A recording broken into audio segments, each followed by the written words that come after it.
The Lord bless and keep you in this cold and windy land. The pioneers who braved it first forever guide our hand. Long may the motto prosper, long may its people stand, bound by truth and honor in this bold and hardy land. From paradise to poison, a rural family's fight for justice. The environmental disaster destroying Michelago Road. Matt and his family moved to Michelago for peace, space, and a fresh start. A chance to build a life where his kids could run barefoot in the grass, breathe clean air, and drink from the land. But that dream was poisoned. Right next door, a development that was never supposed to be a landfill site turned into a ticking time bomb. Trucks, hundreds of them, thundered down the dirt road, the air filled with dust, debris, and worse, possibly asbestos. And when Matt tried to fight back, Council ignored him. Councillor Tanya Higgins stayed silent. Instead of stopping the illegal dumping, they let it continue until the rain came, washing contamination straight onto Matt's land.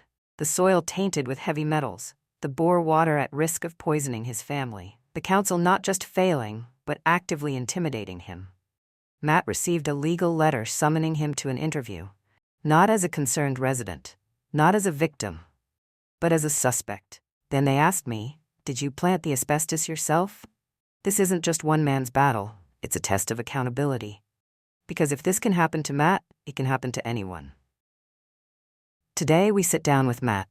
We'll hear his story of betrayal, intimidation, and environmental disaster. We'll expose who's fighting for justice and who's profiting from the mess. This is From Paradise to Poison, the environmental disaster destroying Michelago Road. Matt, it's a pleasure to meet you. Welcome to the Narrow Zone. Thank you, Chris, and thank you so much for coming out all the way up to Michelago. I know it's a long way to travel for you, so thank you. I'm very grateful. Absolute pleasure.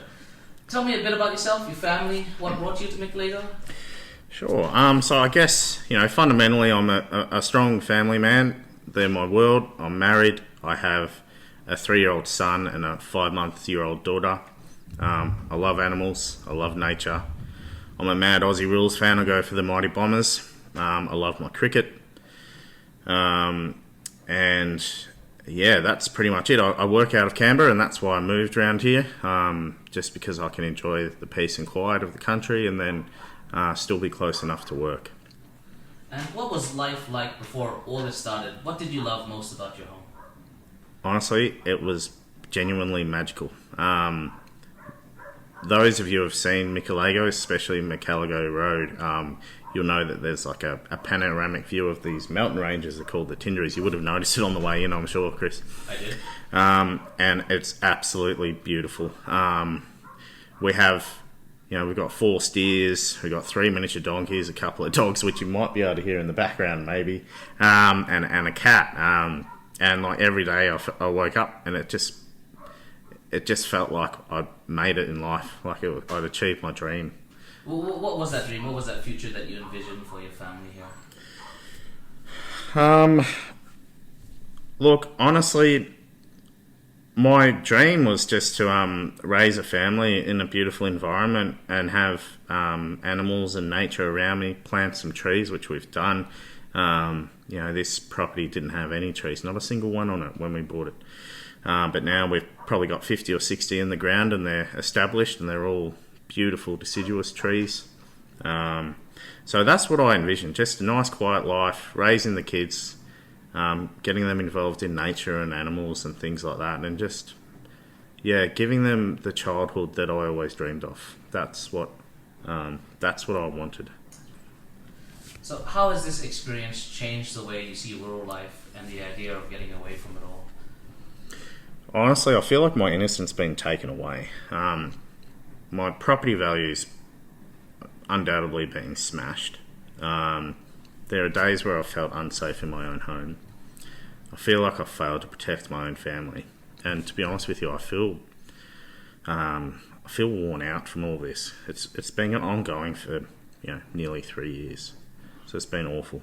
Yeah. When did you first hear about the development next door, and how was it presented to the community, if at all? Look, to be honest with you, when all this kicked off, my son was born. My wife was incredibly unwell throughout the whole pregnancy, and nearly lost her, to be honest, at the end of her pregnancy, and my son, when he was born, he was very unwell. So at the time when all this kicked off, I was just focused on my family. I wanted to make sure my wife was okay. I wanted to make sure my son was okay. And that was my sole focus. And to be honest, we weren't notified of the development. Whoever approved that, the DA, they decided that it wasn't necessary to notify neighbours of the development application, and there was no consultation, which is strange because my understanding is that the person that approved it was at a coordinator level. They had been working council for many years. So I'm really unsure as to why they made that decision not to notify. Did you have any initial concerns when you learned about the approval? Look, to be honest, at first, no, because like I said, my wife was unwell, my kid was unwell, so I was trying to look after them. And I had the opinion that I think a lot of people would, in that it's your land, you can do what you want, as long as you're not harming anyone.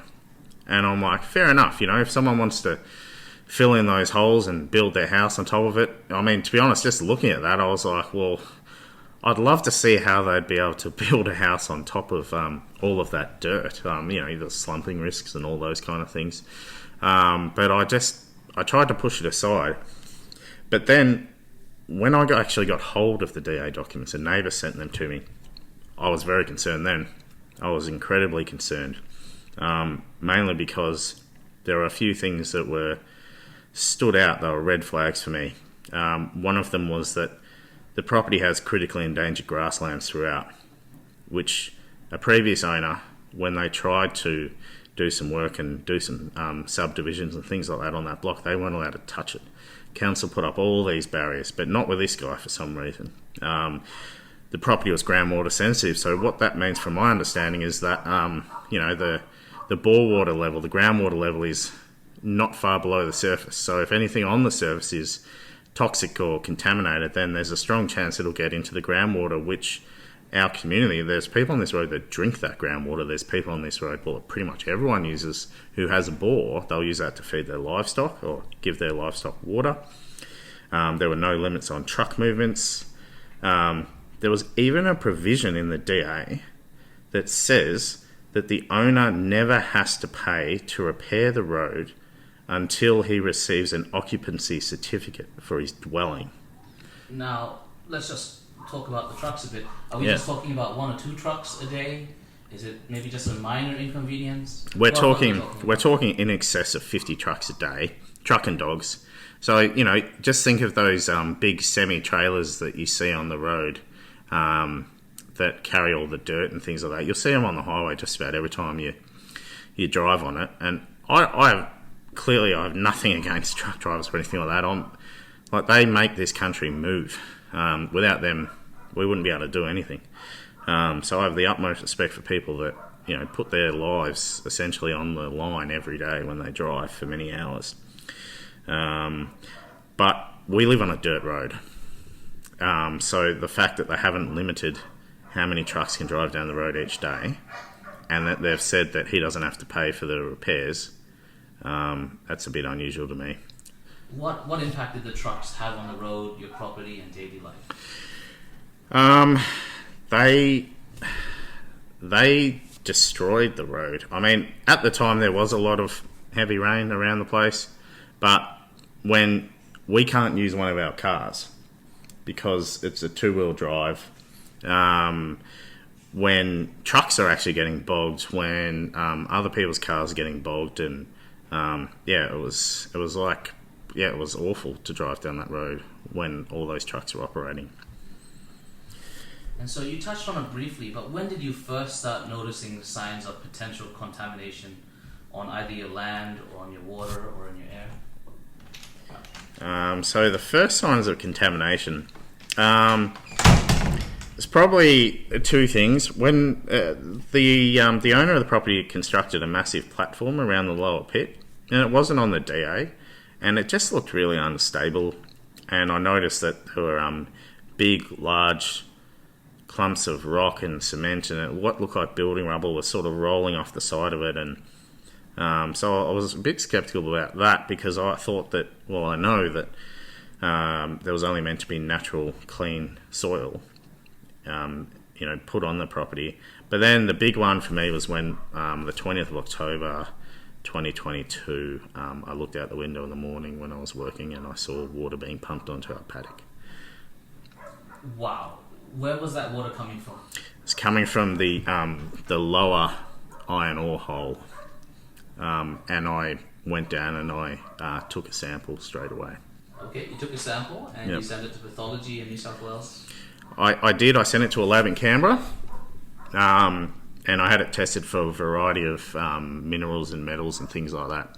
But the key one for me was that it had concentrations of aluminium that were approximately 150 times a safe level for human consumption.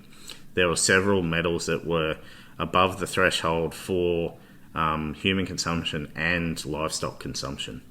So Wow. Now, let me play devil's advocate. yeah. Can you be certain that that did not already originate from your land? 100%, because I've got videos, I've got videos and photos. So, and I videotaped myself taking the sample as well. That's incredible. Yeah. Wow. And you also mentioned before that you thought that there may have been asbestos present in some of that rubble?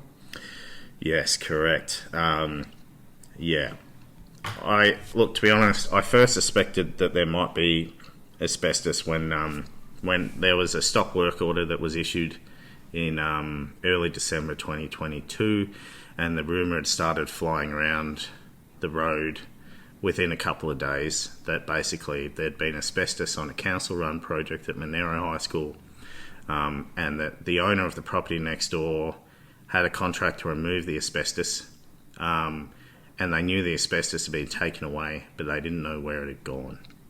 And then another neighbour pointed me to an Andrew Thaler Facebook video where he made some allegations about the asbestos and that it had actually been dumped next door. Yeah. Wow, that's incredible. And this is not just recently, this has been over the past 3 years. Correct. Yes, indeed. And at the time, I was obviously very concerned, and I noticed some strange behaviour with some of the trucks. For example, they were dumping loads not in the pits, and they were along the road behind the pine tree, and then they were getting the dozer and they were grinding it into the ground. They did that for several days, and it coincided with the Monero High School project. That's incredible. Yeah. Wow. So the actual source of the contamination may very well be from the council projects itself. Yes, that is correct, or that's my opinion. And I've mentioned this to council on several occasions, and I haven't really got much of a proper response. They become very tight-lipped when I ask them probing questions, because they just maintain the line that they're undergoing an investigation and they don't want to talk about it, which I can respect that. But when we're getting up to the 3-year mark, you start to go, well, how's your investigation going? Why is this still going? Now, you've made some very serious allegations here. Mm-hmm. How do you and your neighbours prove that what you're saying is true? How do you prove that this really is asbestos? You've proven the water. How do you prove that you've got asbestos polluting your land?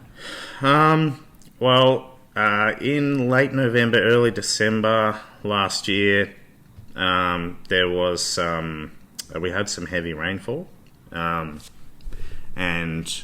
I actually recorded the rainfall event because I could see all this water flowing onto my land from that pit platform I was talking about earlier. And that had been an ongoing issue because it's changed the way the water flows onto our land. So now our driveway floods during rain events. And I wanted to capture it again, to show council again. And so I did that. And then a few days later, when I was walking the dogs, I looked down at the ground and I could see what I believed to be asbestos on the ground. So I contracted a consultant, and they came out and did some testing and wrote a report and confirmed it was asbestos.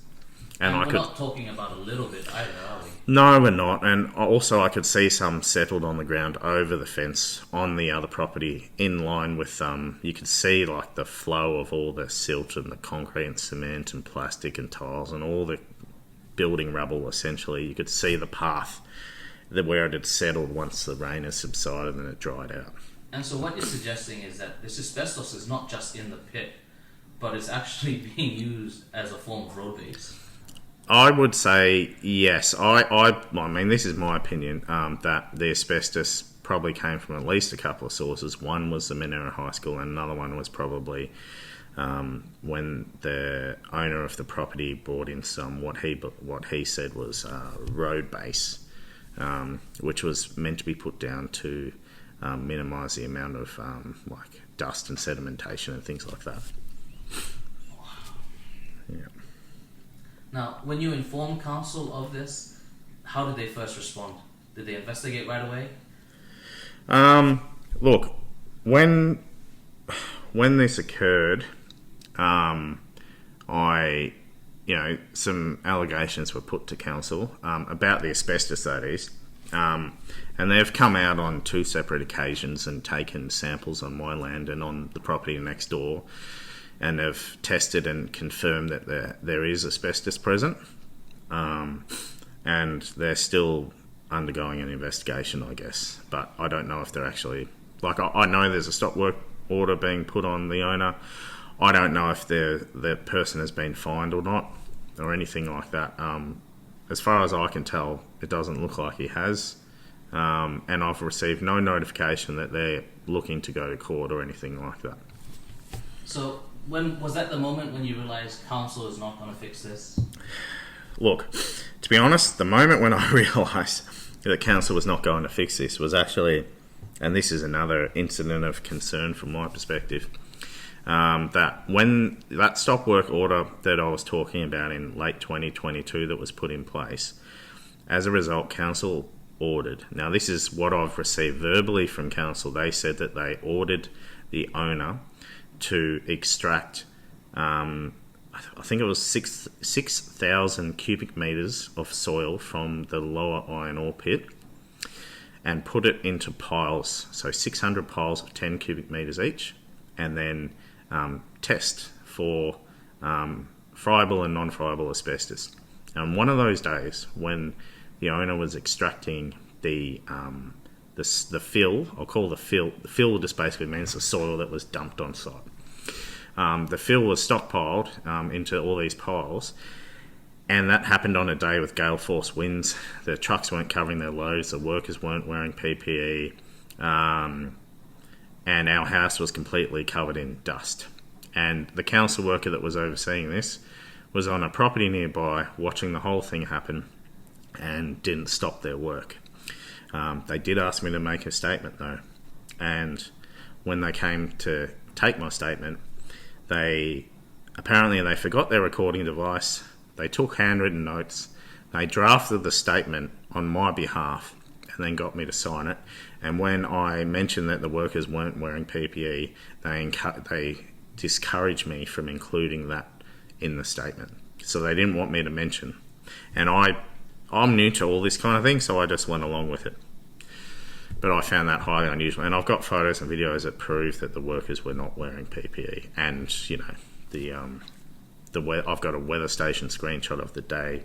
I've got photos and videos of all of that. That's incredible. And have you had to take any precautions, you and your family, since then? Well, what I do now, I used to do multiple perimeter walks with my dogs. And now there's a section of the property where I don't walk anymore because I don't want to kick up any asbestos dust or anything like that.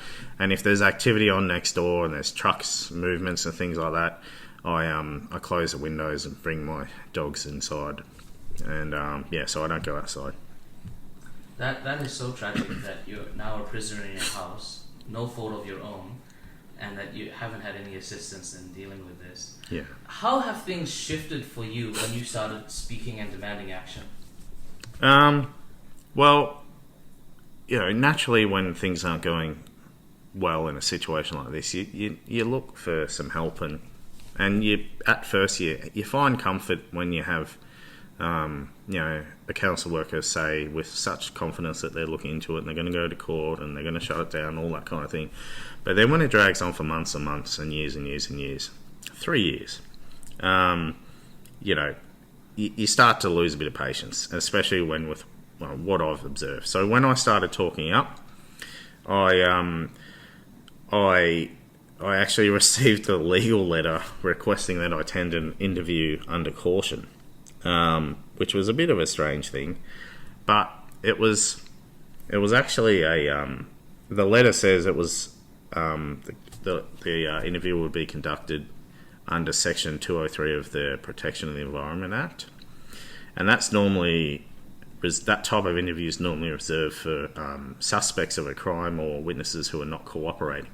Now, I've been working proactively with council for nearly 3 years, and one of the rights that I'd lost under this interview was that I had to answer every question. I wasn't allowed to avoid answering questions. I wasn't allowed to say I don't want to talk about it or anything like that. And I had to attend the interview, otherwise I'd be placed under arrest or fined. So yeah, that was a very unpleasant experience, and in my opinion, a completely inappropriate abuse of power. And also, interestingly, when I asked to bring a support person to the interview, I was told I was not allowed, and I was only allowed to bring a lawyer who was admitted into the New South Wales bar. And I've got that in writing. That's incredible. Now, I'm not a lawyer, but my understanding of Section 203 is that it gives the authorities, the local council in this instance, the power to compel you to answer questions. But it's only supposed to be used for suspects of an environmental offence. Yeah. You are not the offender in this case. You are the victim. Yes, correct. But they're using it on the victim instead of on the offender. Yeah. Whereby, if you refuse to comply with any questions, that could result in criminal charges for you, the victim. Correct. Absolutely. Yep.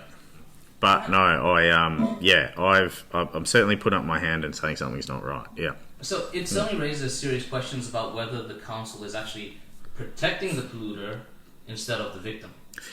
That's something you should put to them. But I must admit, it was a very unpleasant experience, and it did make me feel extremely uncomfortable and unsafe. If you don't mind sharing, were there any questions that they put to you during that Section 203 interview that made you feel very uncomfortable? Probably when they asked me if I had planted the asbestos on the property, which, that was, like, even though, it's a simple enough question to answer, like, yeah, of course not, but at the same time, it's like, why would you even bother to ask me a question like that when I have given you hundreds of photos, so much evidence proving, and I've worked with you guys for years. I have given you stuff on a silver platter, and then you're essentially accusing me of doing the wrong. Like, how can I fabricate what's on the ground? Like, all you have to do is look over the fence and look at the ground. You can see stuff everywhere. So, yeah, that upset me. Yeah. They actually asked you if you had deposited the asbestos yourself. Yes, they did. Yes. That's incredible. Did they target anybody else during the interview? Andrew Thaler, yes. Councillor Andrew Thaler. Because when I discovered the asbestos, I gave him a call, because I know broadly what asbestos looks like, but I'm not that experienced in it, and he owns a scrapyard, so he's familiar with it. So that's why I called him up and I sent him a photo, and I just said, look, does this look like asbestos to you? And he's like, 100% that is asbestos. And he's like, I'm coming out today, and I'm going to have a look, and we're going to get this sorted for you. And he did. He came out the same day, and he walked around, he took photos, and within a couple of days he had lobbied on our behalf to senior members of council, other councillors, wrote a report. Him and Luke Williamson have been incredible. But during the interview, they asked me, because the information was given to council staff by Andrew Thaler, they asked me if he had been involved in any kind of untoward behaviour or planting of the asbestos. That's just incredible. It is, I agree. Why do you think the council is allowing this to happen? As in this whole situation, I honestly don't know. I can't put my finger on it. I'm unsure. But what I do know is that there's a lot of things that have happened that have been very unusual. And I simply do not know why it's been allowed to continue and it hasn't been properly shut down and litigated yet. That's just my personal opinion. Now, Yep. you said that Councillor Thaler and Councillor Williamson were very helpful. Have you reached out to any other councillors to assist? I have in the beginnings, because we have at the moment we have 2 local councillors, but at the time we had 1, and that was Tanya Higgins. So I did my best to engage with her in the beginning. And was she helpful? Look, I mean, she's been nice and empathetic about the whole situation, but it's my opinion that she hasn't actually done as much as she may have led people to believe. And I think at times she's taken credit for what other people have done. Like, an example of this would be that... okay, so when that stop work order that I mentioned before in late 2022, when that happened, she asked for myself and a couple other nearby neighbours to meet her at the local general store, and she said that basically, it's going to get shut down, they're going to go to court and all this kind of thing. And she didn't say that she was responsible for it, but it sounded like she was taking credit for it, but like due to her hard work. But I found out it was actually, Thaler and Williamson working together to advocate to the council, to make them aware of the Monera High School project. And that's what actually got the stop work order put in place. Well, thank you for giving credit where it's due. Yep, and also recently she told some other neighbours that she was uncomfortable that Andrew Thaler had become involved, and she was hesitant to work with him because she'd been subjected to some abuse by him and things like that. And when my wife reached out to her and said she was disappointed with this because she thought that the issue of asbestos and other matters like that is serious. And, you should put your personal things aside. And also, she's a member of the Labor Party of renowned for their long, hard battle of 30 or 40 years to eradicate asbestos from the work site and protect the workers and things like that and other people. And she basically said that Thaler had deliberately delayed the investigation by not handing over the information to council for 10 days, which my wife corrected her on. That's untrue because, as I said earlier, he was very proactive and very helpful. I guess after that interaction, I'm a bit disappointed. Yeah. Well, thank you for sharing that. Yeah. Have you faced any intimidation regarding this issue, directly or indirectly?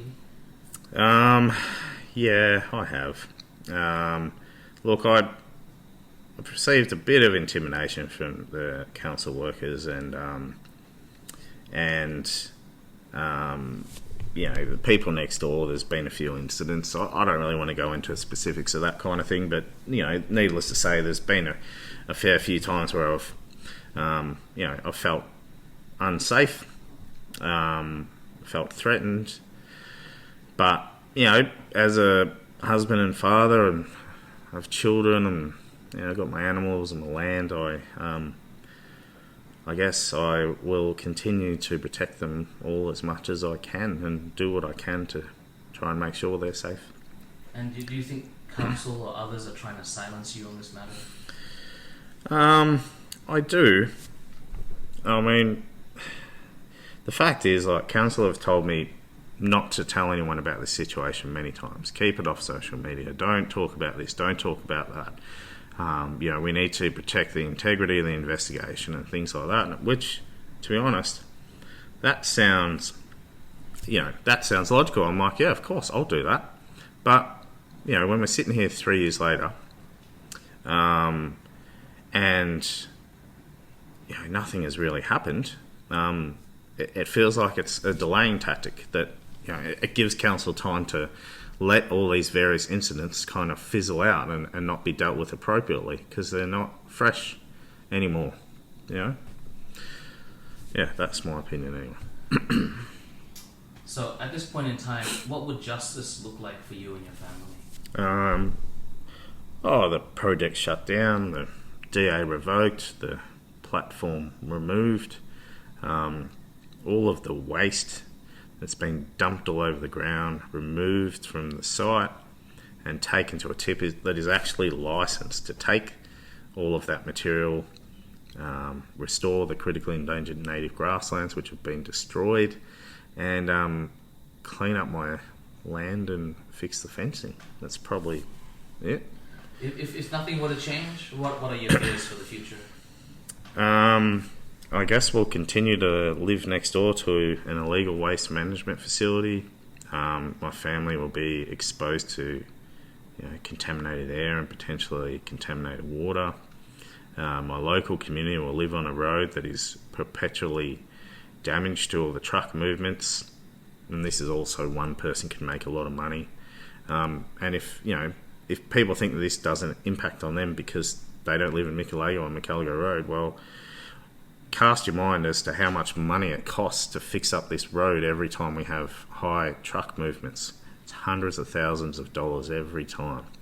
So that's your rates money going, that's your, they might get a grant from the federal state government, you're still paying your taxes, it's being used on this. Also, one person can potentially make millions of dollars. Matt, how can the community support you in this fight?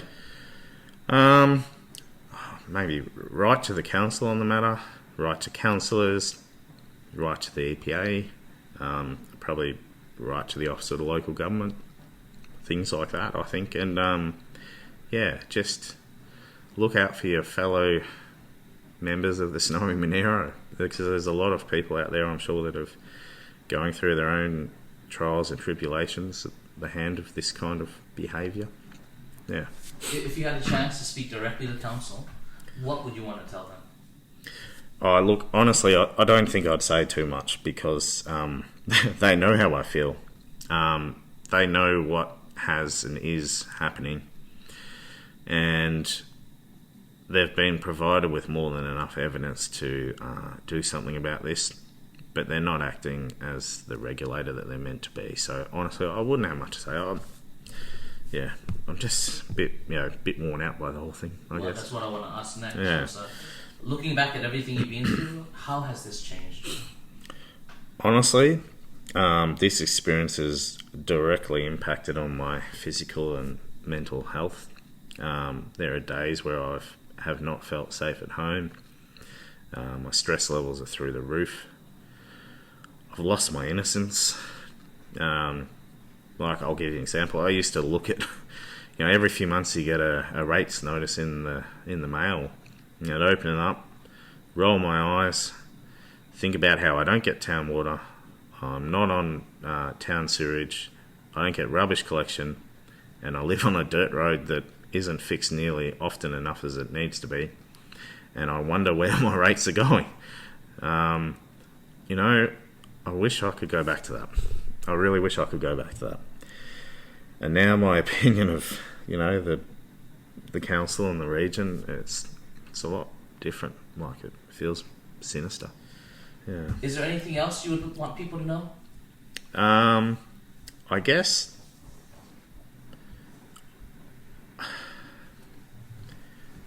there's a lot of red flags about all of this, and the biggest concern that I have is probably the inaction of the council staff. And there's a lot of things that have occurred that are very unusual, and I'm not accusing anyone of being deliberately doing anything untoward or anything like that. But when I go on social media and I see a TikTok ad, created by the owner, saying that they have an approved clean fill site. And they have different types of fill and different monetary amounts that you're to pay to him per load. For example, venom or enum, which is like mostly natural soil, or enum is like a little bit of contamination, but not too bad. And then beneficial reuse, which I don't even know what that is. But that type of enum and BRU, or beneficial reuse, they're not approved on the DA. And the ad says it's $450 per load. So if you're getting above 50 truck and dogs a day for many months, you do the math about how much money is involved in this whole operation.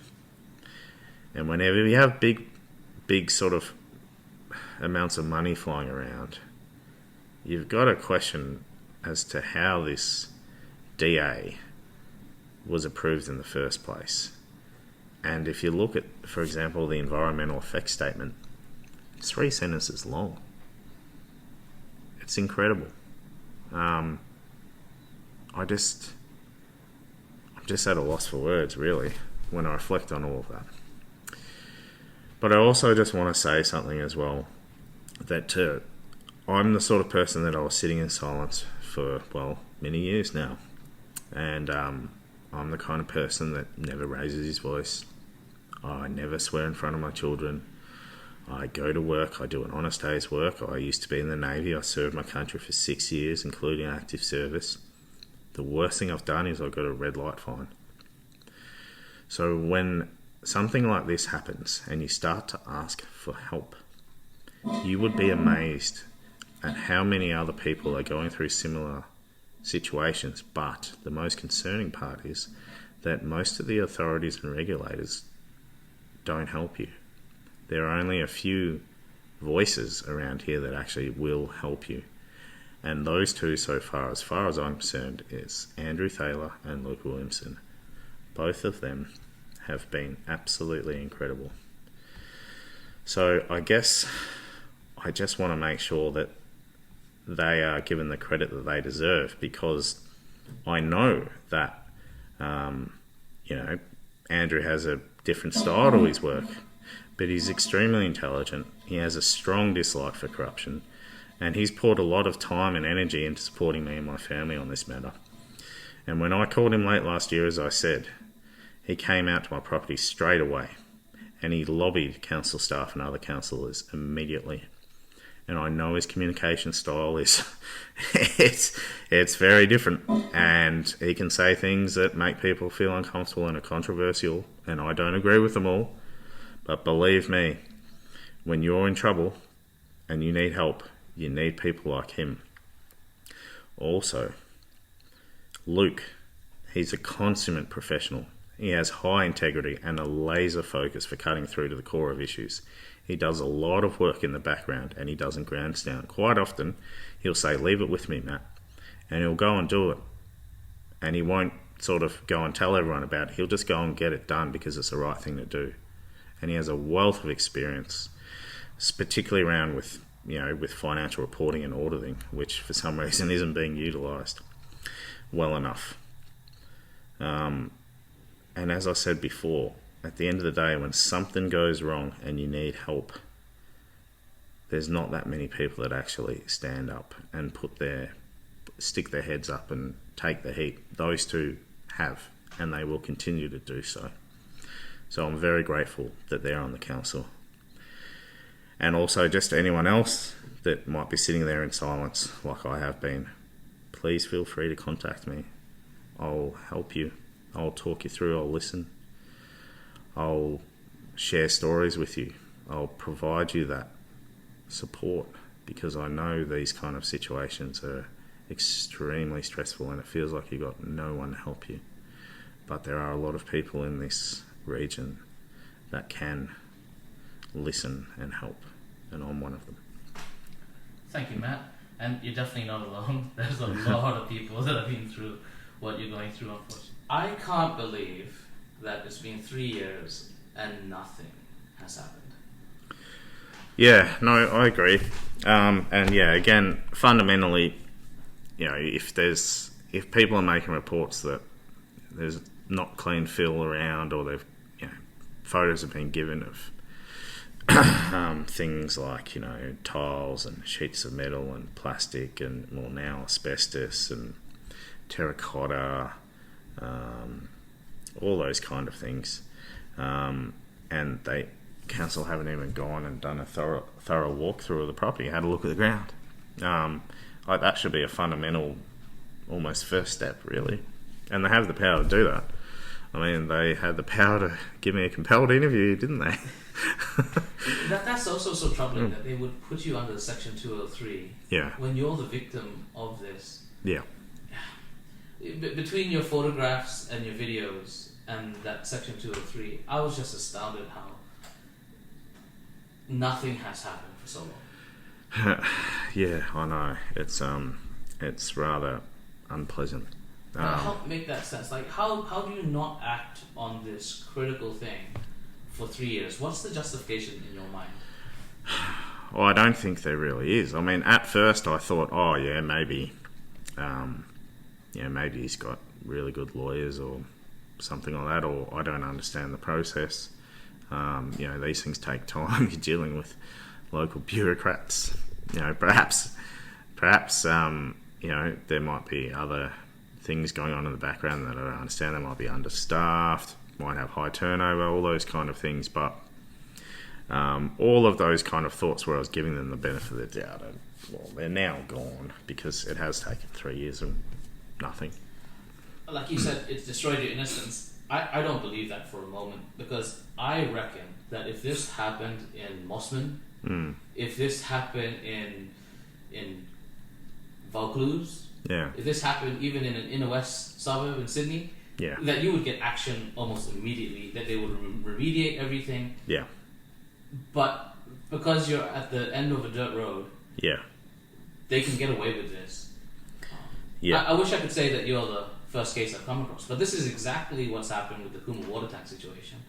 You have, unfortunately, not the richest people living on Orana Street in Cooma. Their properties get washed through with asbestos, and 5 years later there's no investigation, that asbestos is still there, there's no remediation, and they're the ones that have to prove to council that they didn't put the asbestos there. It's incredible, isn't it? I have been following that the water tank collapse issue quite closely, and I was very disappointed in the way that some of those motions were voted down at that extraordinary meeting.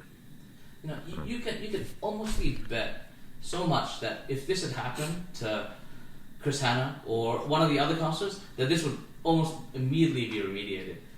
But because it happens to you... Yeah, I mean, I don't know about those kind of things, I must admit. I've never spoken to Chris. I don't know what he's like. I know he owns a shop that distributes work health and safety gear to council workforce. That's a bit unusual. But I mean, I've barely spoken with Narelle. I don't know. Matt, thank you so much for your time. If there's anything else, just let me know. Will do. Thank you for coming out again, Chris. And sorry that I had to share such a terrible story. Matt and his family didn't ask for this fight. They came to Michalago for peace, for nature, for a better life for their kids. But instead, they got asbestos in their soil, poisoned water, and a council that treats them like criminals instead of victims. 3 years. 3 years of being ignored, dismissed, and threatened. 3 years of a council protecting a polluter instead of the people who live here. And if this is happening in Michelago, what's stopping it from happening somewhere else? The fight isn't over. The council still has a choice. Do their job or continue to turn a blind eye. So what can you do? Share this podcast with your friends, your neighbors, your community. Let them know what's happening in their backyard. Write to your local councillors, the EPA, and the Office of Local Government. Demand answers. Demand action. Stand with Matt. Stand with the families who just want a safe place to raise their kids. This isn't just about one property, one family, or one case of illegal dumping. This is about holding those in power accountable. Because if they can get away with this here, who's next? Thank you again for joining us on Monaro Zone. This was From Paradise to Poison. Stay safe, stand for truth, and never stop fighting for what's right. Share this article, spread the word, and demand change. The truth belongs to all of us, but only if we have the courage to claim it. Together, we can shine a light on the shadows of governance and bring accountability back from the brink. But remember, the next move isn't up to them. It's up to you. Because in the snowy Monaro, transparency isn't just a policy. It's the difference between light and dark. The Lord bless and keep you in this cold and windy land. The pioneers who braved it first forever guide our hand. Long may the Mallo prosper, long may its people stand, bound by truth and honor in this bold and hardy land. The Lord bless and keep you in this cold and windy land. The pioneers who braved it first forever guide our hand. Long may the Mallo prosper, long may its people stand, bound by truth and honor in this bold and hardy land.